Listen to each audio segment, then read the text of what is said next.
Good morning, everyone. In this week's Torah portion, Jacob is about to pass away, and he calls his 12 children to come to him so he could bless them before he passes away. And the rabbis tell us that Jacob planned to reveal to them when the end of exile will be. But suddenly, his divine prophecy left him, and Jacob was terrified. He thought to himself, maybe one of my 12 children is not spiritual, is not connected to God, and has other thoughts in his mind. And that's why the divine prophecy left me. And Jacob was worried. And the Midrash says that he said, Shema yesh ve'echad michem psul. He looked at his children. He said, maybe one of you is not totally connected in a spiritual way to God.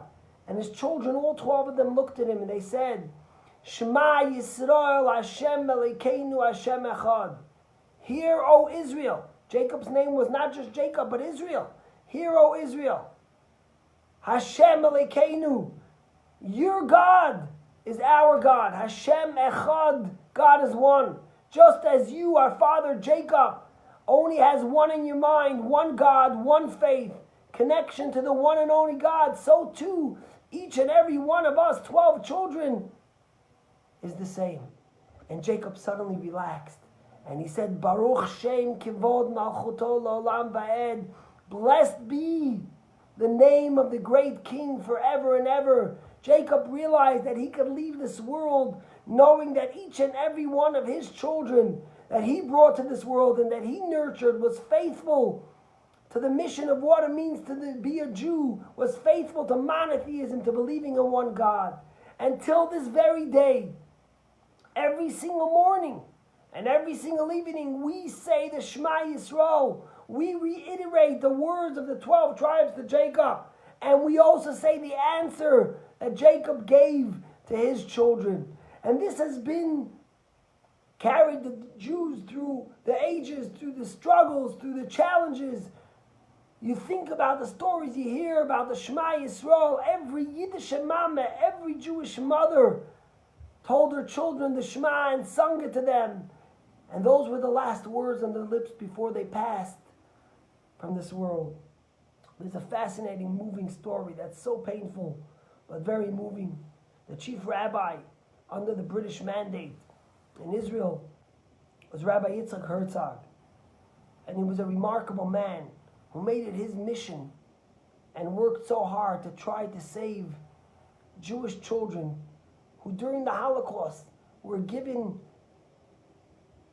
to Christian parents and to non-Jewish parents to protect them during the Holocaust.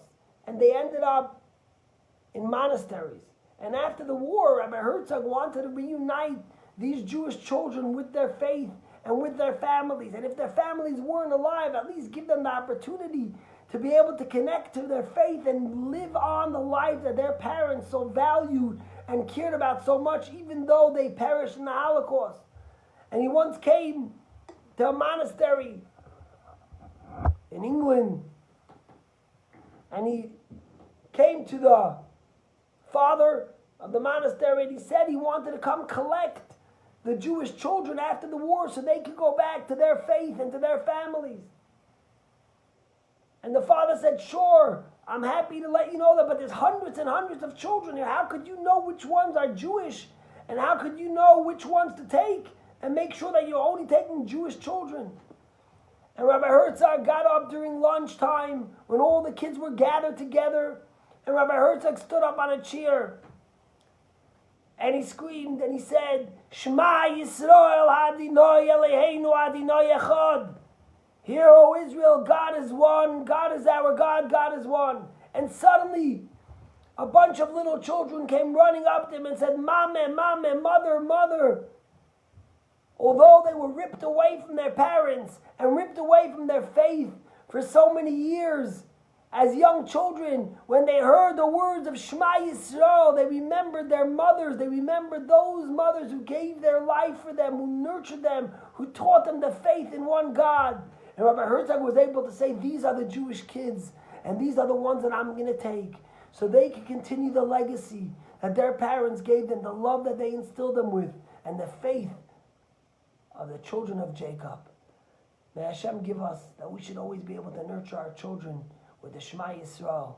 And as parents, we should always be able to hear our children say, yes, we believe in that same one God, in that same faith.